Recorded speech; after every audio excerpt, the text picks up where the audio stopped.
Users open access tickets because a shared mailbox will not load. Managers approve app access without knowing which permissions come with it. Finance shares files from the wrong location, and customers wait while someone fixes email access.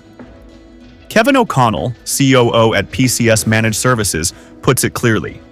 The right Microsoft plan starts with how people request access, share data, and get help.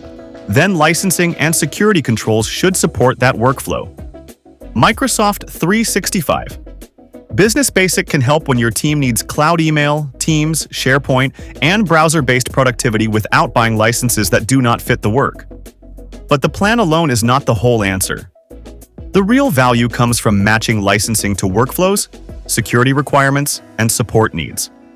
That means looking at mailbox access, Teams meeting access, SharePoint file control, and browser or mobile work. It also means reducing avoidable tickets, access confusion, and file sharing friction.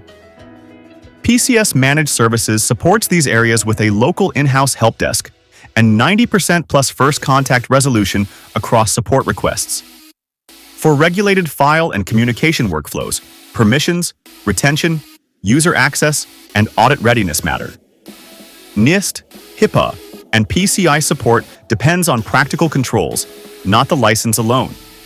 MFA, DLP, Microsoft Defender, backup recovery, identity, files, endpoints, and recovery all need to work as one operating process.